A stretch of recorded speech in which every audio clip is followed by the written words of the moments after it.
And I'm actually going to get right into it. And you really want to know how. How can I blaze my own path? How can I be successful? How can I follow the path that someone else has laid for me to be successful? Sitting on deuces while the blunt burn. Still raping rap music cause I want more. All money in, it's just us four. It's just Cobby, it's just Harvey, it's just Rip Raw. It's just Adam, it's just Black Salmon, both the fast. Where your 600 bands, where your rovers at? Where your Cuban links, nigga, where your rollies at? Where your big booty?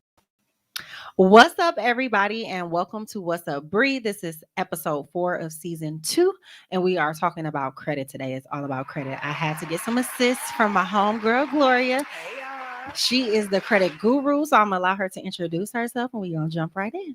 Hey, everybody. So my name is Gloria Mitchell. I own a credit repair company. It's called First Class Financial Solutions. Here today to just give you guys gems, tips on different credit situations. You guys can follow me on Instagram, first class_financial solutions. You can also follow my business page on Facebook, which is First Class Financial Solutions. Yes. She is currently helping me get my credit life together. And she's been doing an awesome job. Even with me having some hiccups, my girl still got my back. Period. So we are going to get into some questions because I know they don't talk about credit a lot. So I feel like this is why I wanted to kind of broadcast it. So one of the first questions, because even though a lot of people act like they know, they may not. What is credit exactly? So credit is basically the ability to borrow money with the expectation that you'll be able to pay it back on time later in the future. Okay. See, and a lot of people think credit is just a number or a score or what you got. So make sure y'all paying attention and taking notes, okay? All right. So then the next question is, what does a credit score consist of? So basically, a credit score consists of 5 components. The first one being payment history. So payment history is basically like 35% of your overall credit score. So that means, of course, like making on-time payments. The second component is debt or available credit. So another thing that factors into your credit score is how much debt do you have? Is the debt good or is the debt negative? Debt doesn't always mean that it's a bad thing as long as you're making those payments on time. Okay, so on-time payments are definitely important. Yes, and then that accounts for 30% of your overall credit score. Okay. The third component is length of credit. So, and that accounts for 15% of your credit score. So basically age. The older an account is on your credit report, the better. So I always tell like a lot of my clients, people are like, oh, I'm going to get this credit card closed, whatever the case may be. And I always tell them don't do that because the history or the age attached to that credit card will also disappear and it'll actually harm your credit versus helping your credit. Yes. And then the fourth thing is mix of credit that accounts for 10% of your overall credit score. So I always like to tell my clients have, just a mix of things. So installment loans, something like a car note, Okay. Credit cards. I always recommend everybody to have at least 2 credit cards. One is just not enough. Me personally, I have about 20 credit cards. Got about 20 credit cards. And listen, ain't nothing wrong with that. You can never have too many credit cards. Yes, I use them all responsibly. I pay them all almost in full. I pay them like 99% off and I'll leave like a 1% balance, which I'll get into later. Okay. But yes, some sort of short-term loan. So that could be something like a self-lender account, a long-term installment loan. That could be something like a car note, Okay. and then at least 2 credit cards. Okay. The next thing is new credit. So basically applying for anything new, whether that is a car note or another credit card. That accounts for 10% of your overall credit score as well. Okay. So when it comes to inquiries, because a lot of people get nervous, what do you suggest as far as like how often you should probably apply for something? I personally feel like no more than 5 things within a year. Okay. Because if you apply for too much credit, it can make you seem desperate to lenders. Like, why are they applying for so much stuff, especially if you're applying for stuff and getting denied? So I always recommend to, don't apply for no more than 5 things. Okay. Don't exert yourself, people. If you get approved for something, don't go crazy and be like, I'm gonna apply for this, that, and third. Like you heard her say, she has about 20 credit cards, but she uses them responsibly. That is the word, responsibly. Okay. Yes, y'all. Alrighty. So what's the credit score range? A lot of people want to know what's good credit, bad credit, fair credit, horrible credit. They want to know. Okay, so the credit score ranges from 300, which of course is horrible, to 8 to 850, Okay. which is basically the highest. And of course, the higher your credit score is, the better it is basically for you to get low to no interest rate approvals up the ass. Like, so yeah. Okay. Okay. So, all the people, what would you suggest for people that are kind of like, I guess, toggling in between? Because I know personally, me and you have had multiple discussions to where it's like, I would pay something off and maybe it didn't give me as many points back as it took. So I know a lot of people get confused sometimes when it comes to that.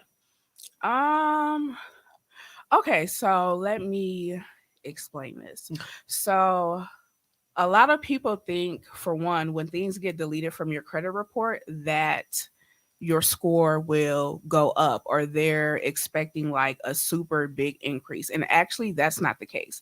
So when, depending on what the account is and it does get deleted, it being deleted is an amazing thing. But sometimes your score can actually go down. And the reasoning is because, say if, like, even though it's a negative account, say if it's been on your report for like 10 years, that history attached to that account is also deleted. So sometimes I have to explain that to clients. They're like, well, if you did this, why isn't it going up? And so, I have to, explain that, because a lot of people, they don't know that. See, and that's why we here dropping gems today, letting the people know like what it is, because it's more than what meets the eye, I feel like. So that's exactly why, again, I wanted to bring this episode to the light. So another thing is, what's the difference between a Vantage score and a FICO score? So they basically have the same common goal, which is to, first of all, let me go back some. So some people use Credit Karma to view their credit score. Some people use a credit monitoring site called Identity IQ. Some people use FICO 8. There are at least 50 different scoring modules, and they all can reflect different credit scores. They're all correct. They're all correct. Different scoring modules use different systems to calculate someone's credit score. So when people be like, well, on Credit Karma, which I highly recommend nobody uses because they're severely incorrect. I've been seeing that all over social media. Just be honest. You heard it from the credit guru herself. And Credit Karma is missing an entire credit bureau. So no. But yeah, I always have to explain that to people, because they always wonder, well, on Experian it says this, on Credit Karma it says this. So I always let them know there's at least like 50 different scoring modules when it comes to credit scores, credit profiles, and they're all right for that particular model. Okay. So the main difference between a Vantage credit score and a FICO credit score is, for one, a couple years ago, Vantage credit scores used to start at 250 and go all the way up to, I want to say it's either 990 or 901. Damn. So yeah, so their scoring module was completely different as far as scores. FICO goes to 300 to 850. Okay. But eventually, the Vantage scoring model got on the same board. Okay, so they're on the same page now. Yes, but the main difference is, when it comes to Vantage scoring models, you can have a trade line, anything, so like a car note or a credit card, and it could be brand new day one, and it'll reflect on your credit report. FICO scores is basically like, you have to have some sort of trade line, but it has to be reporting for at least 6 months. If it's not reporting within 6 months, it will not report on your credit score when it comes to FICO scoring. Listen, that's something that I did not know. So y'all heard her right. The Vantage score will possibly report immediately. FICO has to be at least 6 months, and if you don't see it after 6 months, it ain't gonna be there. That's crazy though to me. Like, okay, and I don't do they put that in disclaimers, or is that something that you, I guess, will just have to know? Something you just have to know, but you can easily get access to it on Okay. on the internet. Okay. So, what the people want to know is what contributes to having a good credit score? Because I feel like that's the big thing. Like, what's a good score? What's a bad score? Where should you be? A lot of people are worried about it, especially now with COVID and hard times going on. So, what is considered a good credit score? I feel like anything at a 700 or above is considered good. Okay. Um, that's normally what I always try to get my clients to is a 700. That's when they're officially graduate from my program. Yeah, I'll be graduating soon. Just watch. Yes, she will be. But one of the biggest factors, as I mentioned earlier, is payment history. Making one late payment can drop your score down 100 points. I've seen it before with a few of my clients. So I always stress to everyone, make sure that you make, especially stuff that reports to the credit bureau, payments on time every single time. Every single time. Every single time. She putting the emphasis on it. So, question with it. So, some people may not know, when is something considered late? So something is considered late if you don't pay it by the due date. It's late. Okay. It's late. Okay. So, yes. Another thing that contributes to having good credit, let's see, I would say outside of paying stuff on time. So as far as like utility bills that don't report to credit bureaus, such as a cable bill, a phone bill, We Energies no longer reports to credit bureaus, you still have to pay those bills on time, because if you don't, even though it doesn't report to credit bureaus, it can as a collection. So all you people that be waiting in the wintertime, like, I ain't gonna pay them. You don't want We Energies to cut you off or send you to collections. Well, maybe, I mean, if they it's do, wintertime now, so y'all good. But I'm just saying. But even if y'all do, listen, y'all can hit her up and get in our class, okay? All right. So another thing that I wanted to say is, what are some of the ways to maintain good credit? Some ways to maintain good credit, of course, paying things on time. Another thing, I recommend everybody to check their credit report at least every quarter, every 3 months, just to make sure there's no errors on there, just to make sure there's some accounts on there that you 100% sure is not yours, just to make sure like someone's not trying to do some sort of identity theft or fraud or scam in your name. I promise you guys, it literally happens to millions of people. I've had numerous people call me like, this is not mine. I have no idea where it comes from. So make sure you have some sort of credit monitoring site. I do recommend FICO A, Experian, or Identity IQ when it comes to seeing what's on your credit report. Another thing a lot of people don't think about. So on your credit profile, you have a personal section, and it basically shows like your date of birth. It'll show current or previous addresses that you have lived at. A lot of people ignore those. It is best to actually dispute those, regardless if you live there or not. And the main reason is if you have too many addresses on a credit report and you try to apply for something through lenders, it can appear as if you're pretty much unstable. So I always tell people to make sure they look at that. Some people's middle initials are completely wrong. Some people's last names are completely wrong. Sometimes there's addresses on there where you have never lived. Listen, she didn't have to dispute a couple of addresses. I'm like, dude, for one, I never lived there, or if I did, I lived there as a kid, as a child. So seriously, y'all, pay attention, okay? Yes. Okay. All righty. Anything else that they can do to maintain good credit? I mean, those are pretty much like the main two important things. Make sure you're paying stuff on time. Make sure you have positive trade lines, whether it's a car note or a credit card reporting. Make sure you frequently check your credit report for errors. Yeah. Okay. And then another thing that I learned too with working with Gloria, especially with COVID right now, they are allowing you to check your credit reports across the board free every 30 days. So if you're worried about, oh, I don't want to pay $1, I don't want reoccurring payments, Experian, TransUnion, Equifax, they are letting you do it for free every 30 days. And that's at annualcreditreport.com. Keep running it back. Alrighty. So we all have been there. I know I've personally been there. I've talked to people that have been there. What happens, unfortunately, when your credit takes a turn for the worse? Whew. Okay. So I've been there before. We all human. But basically say if unfortunately you make late payments, you don't keep track of what's going on with your score or your report, your credit score will unfortunately 9 times out of 10 severely decrease.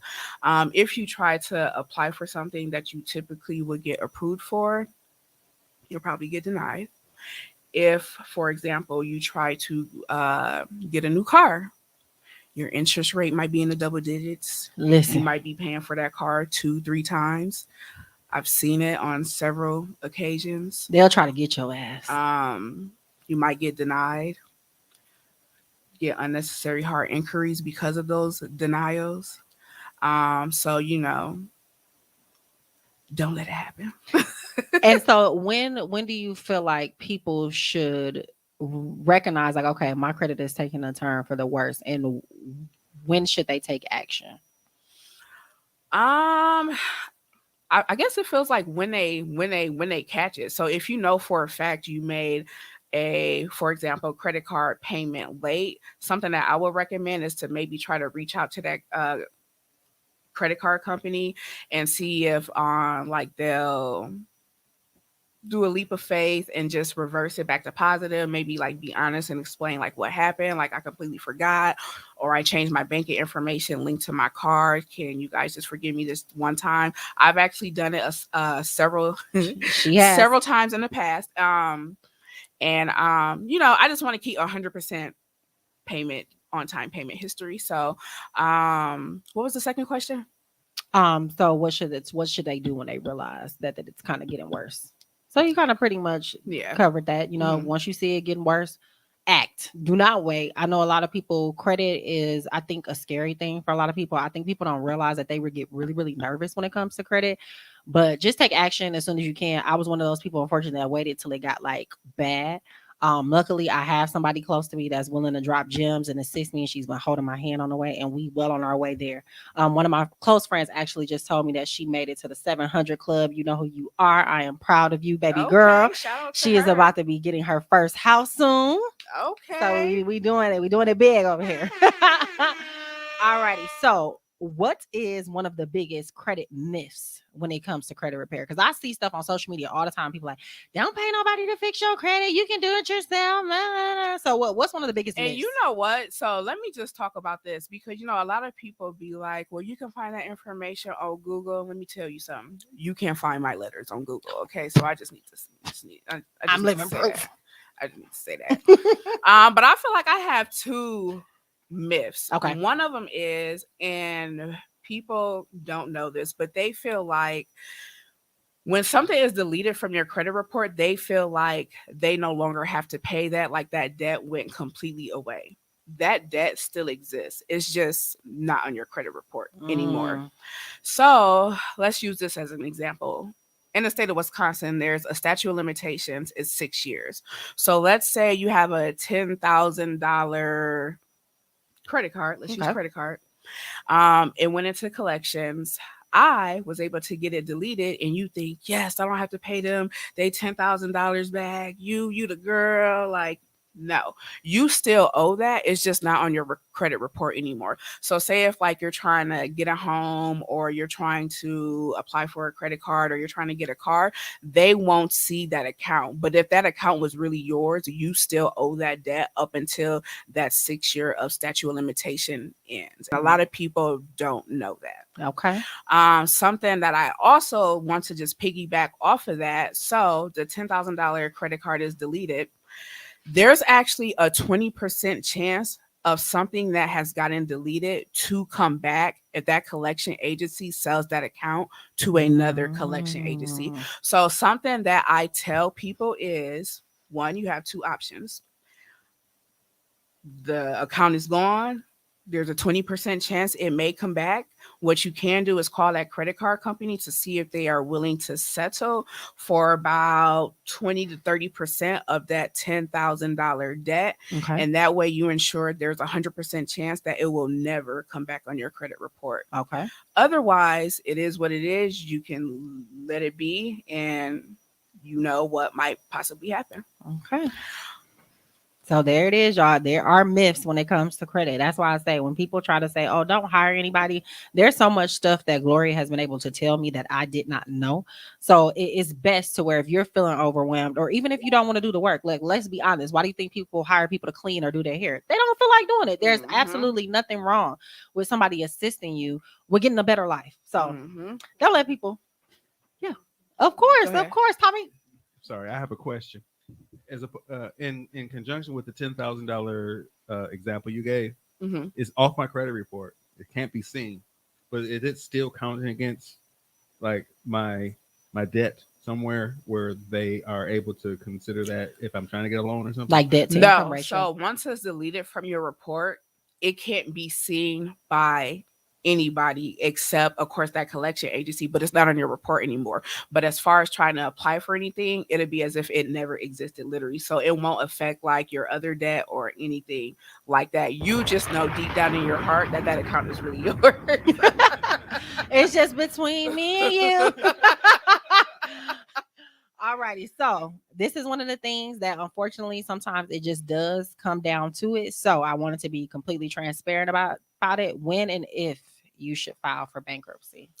So I'm not saying it's just because I own a credit repair company, but I will always recommend someone to either work on them credit themselves, maybe do some research, or to hire a legit credit repair company to work on your credit for you before filing for bankruptcy. Um, Bankruptcy is tough. It's one of the hardest things to get off of a credit report, but it's not impossible. I've gotten a few off. They do take months. It could take anywhere from 6 months. It could take anywhere from a year or so on and so forth. It just really depends on how, yeah, the credit bureaus respond. Okay. I feel like someone should only file for bankruptcy if they are probably spending more than 50% of their income paying for debt. Okay. If they are doing something like digging into their retirement to pay for debt, um, yeah, um, like, sorry, twisting my words up, It's but okay. like I said earlier, I feel like that's a last resort. Okay. Credit repair is definitely cheaper than hiring an attorney to deal with your bankruptcy. And I just feel like if you're not somewhere close to like $100,000 in negative debt, not positive debt, you shouldn't file for bankruptcy. There's a way to get out, Mhm. basically. So, like she said, if your debt is not that high, there's a way to get out. And it may take, and I'll be honest, because I filed for bankruptcy back in the day, and I regret it because what happened is, unfortunately, I had a vehicle, I didn't have insurance on it, got into a really bad accident, and I was liable for me and the other person's vehicle. And it was like, at that time, I was younger, Mhm. I was trying to make different moves as far as moving out on my own. I needed another vehicle, so I'm like, you know what, I can't deal with it, and I regret it because I told them not to include credit cards and stuff like that that I had in my bankruptcy. Mhm. They did anyway. And unfortunately, sometimes when you file bankruptcy, depending on those creditors, like conditions, you can never bank with them again. You can never get a car with them Mhm. again. So there's definitely cons to it. The only pro is okay, it's wiped out. But the Mhm. cons that you have to deal with it, for example, like she said, she's currently working on getting it deleted off of my credit report at the moment. We got to delete it off of I think one or two reporting agency. Mhm. So I'm well on my way. But again, if you're young, just don't make stupid mistakes because they're gonna bite you in the Please ass. don't. They're gonna And it come could back. take, to be honest, it could take years to bounce back from a bankruptcy, like literally years. Like lenders won't fuck with you, like, oh no, Mhm. he or she don't be paying people back. We ain't messing with her. Or okay, yeah, we finna give it to her. Your interest rate finna be 42%. Listen, Like, I promise you. and they can do it. They can do it. Alrighty, so you touched a little bit about this when you were saying, if you're like 50% paying your income to debt. So Mhm. realistically, because I think a lot of people don't understand this, like for people that make a decent amount of money a month, they think, oh, I make $6,000 a month, I can go get a $2,000 apartment, I can go get an $800 car note, and then you left looking crazy. So how much of your income should you be spending slash saving? Okay, so I go by this rule. It's called the 50-30-20 80-20 rule. 50% of your income should be applied to necessities. So groceries, gas, rent, utilities, things that you need. Okay. 30% goes towards wants. So maybe date night with your girl, movies, shopping, um, little frivolous, miscellaneous stuff that you might like to do. We Okay. And then 20% should go towards your savings. okay. Something that my mom always taught me as a young age, when you get paid, regardless if it's like a hustle or a 9-to-5 job, one of the first things that you should do is always pay yourself first. You worked for your money, so why would you not pay yourself first? True. So I've been saving since I was 16 years old. I do believe in saving so much. I'm a little cheap sometimes, but Ain't that's nothing wrong with being that's cheap. okay. I got a coin in my savings I was gonna account. say the cheapest people I know, they either got some coin put up or they got investments. So they ain't nothing wrong with that. So You're yeah. frugal. Let's not say cheap. You're Yeah, frugal. I'll say I'm She frugal. frugal.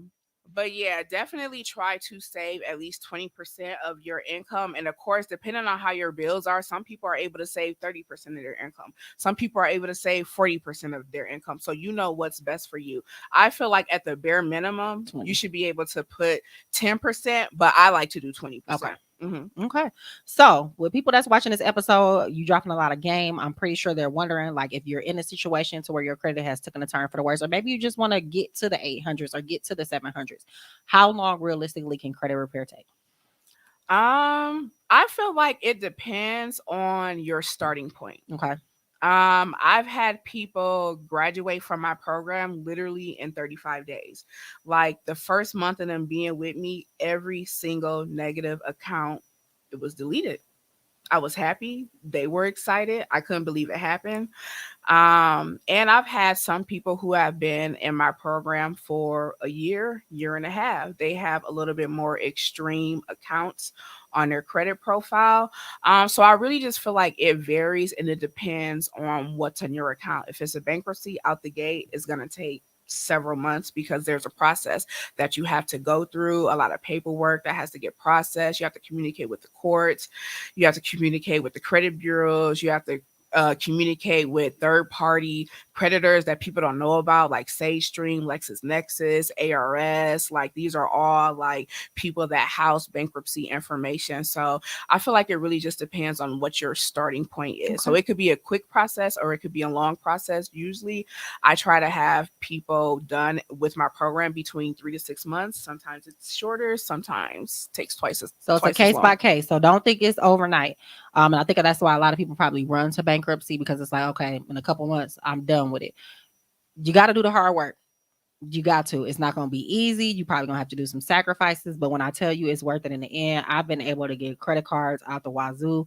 I haven't been using them. Gloria has been contacting me. Like, I see your credit utilization is low. Keep up the good work. And it's rewarding. Getting on her ass, y'all. Yeah. Okay. And I need that. I need a fire lit underneath my ass sometimes. Sometimes you got to do that. Because let me tell you, some of these clients, they don't be trying to listen. Tommy said you got to call her. They don't be trying to listen. I've had to fire my clients before. You can get discharged. They don't listen. It don't be worth the headache. Like, girl, didn't I tell you? I'll never tell you nothing on purpose that would jeopardize your credit. That's not what I do this for. I'm doing this to help you. So please just listen. If I'm telling you something, listen to me. Okay. So y'all know that I love polls. So I had to slide just a few up in there, about credit, because I feel like there's some things that, we just need to touch. One of the questions was, do you feel like credit should be a part / taught in high school curriculum? 100% of my timeline say yes. That's really big for me, because I feel like some kids don't have parents that even use credit. They use cash, so they don't know what to talk to them about. And when you're 18, fresh credit score, that is like one of the peak times to where you're going to get stuff in the mail. Like you can get a car with a low interest rate. You can get a credit card. Everybody is trying to give you stuff because you're fresh. And I feel like when you're younger, it's best to get those good habits and going. So when you're older, you can kind of sit back and kick up. So what do you feel about that being taught? Let me say about this. They be talking about sex in school.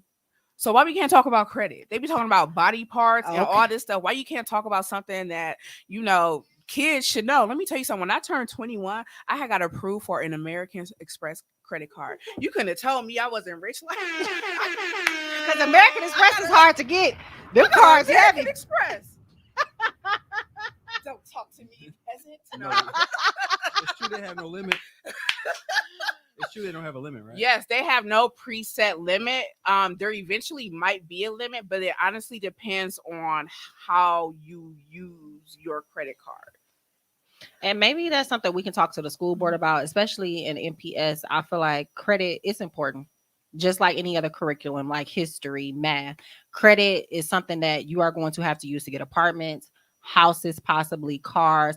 Cash is good, but sometimes you are going to need credit. So I really feel like they should start teaching that. And wait, I just want to say this too. Mhm. I feel like part of it is parents too. So, you know, when I had that American Express card, my mom made me close it. Damn. And if I would have known what I know now, I never would have closed it because that would have been my oldest account on my credit report. Me and Miss That Mitchell was my first credit I'm card. glad you said that because that was the teaching. That was my credit teaching growing up. Mm-hmm. I had a JCPenney card. That was my first card. I bought a hat. And my mother was like, where do you get that from? Like, I just applied for it. She took it, paid it off, and closed it. That Yes. was all I.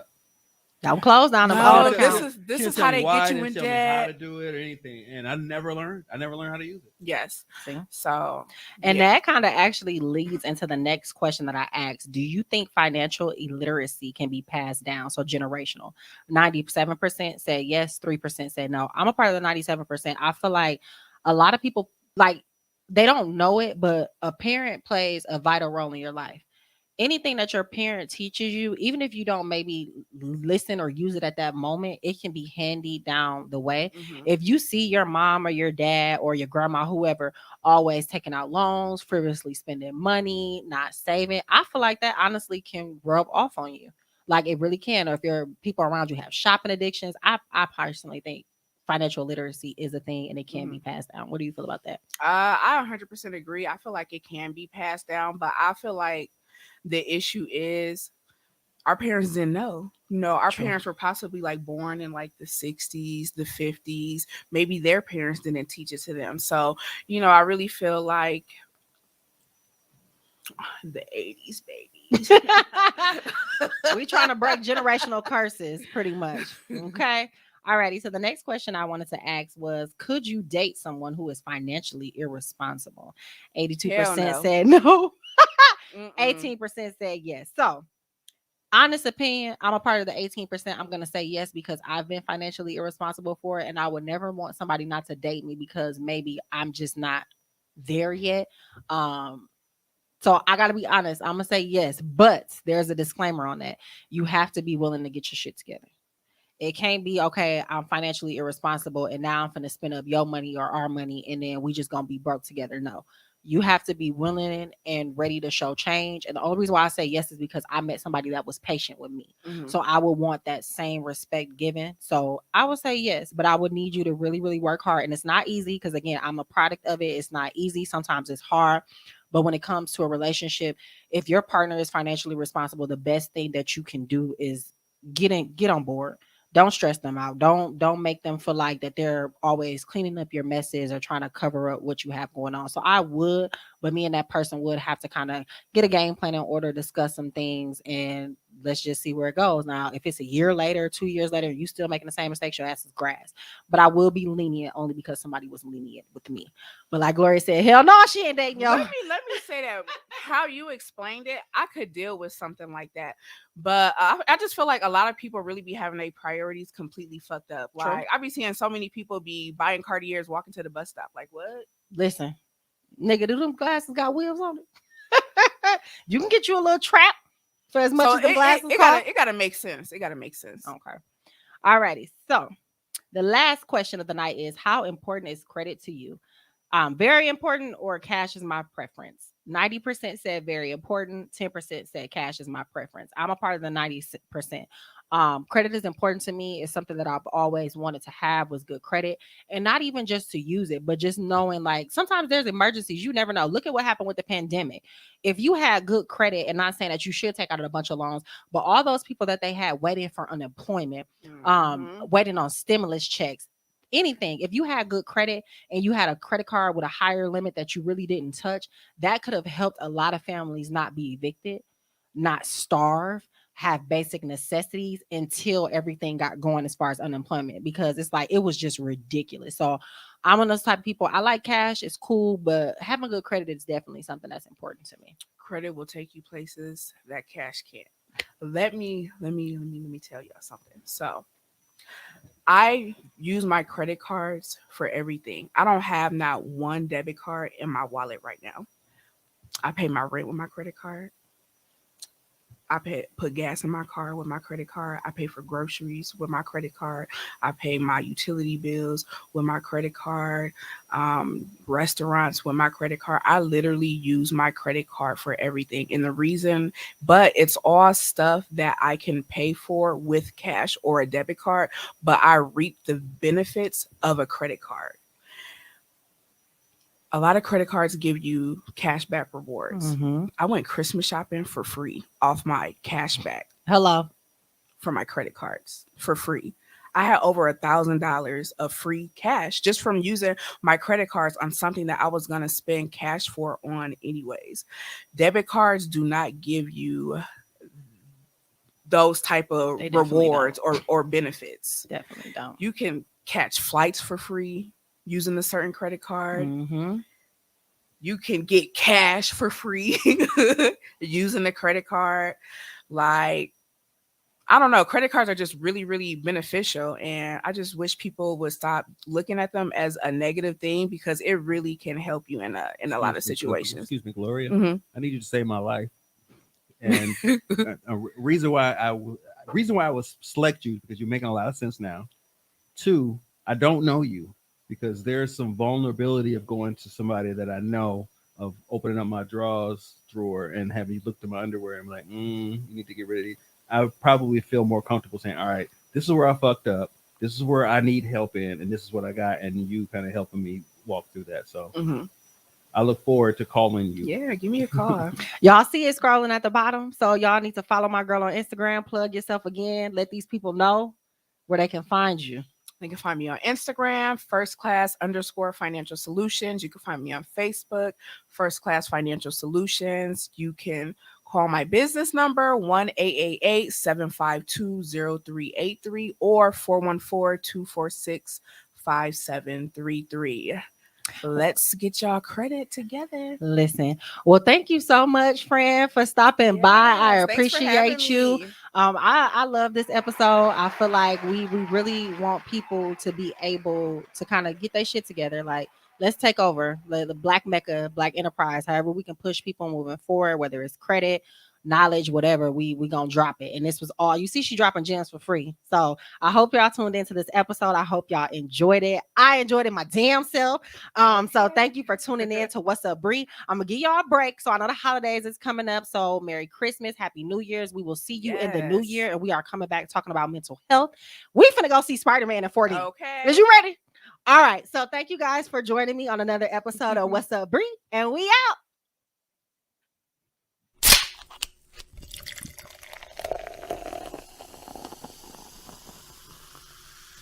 And I'm actually going to get right into it. And you really want to know how. How can I blaze my own path? How can I be successful? How can I follow the path that someone else has laid for me to be successful? Sitting on deuces while the blunt burn. Still raping rap music cause I want more. All money in, it's just us four. It's just Cobby, it's just Harvey, it's just Rip Hall. It's just Adam, it's just Black Salmon, both the facts. Where your 600 bands, where your Rovers at? Where your Cuban links, nigga, where your rollies at? Where your big booty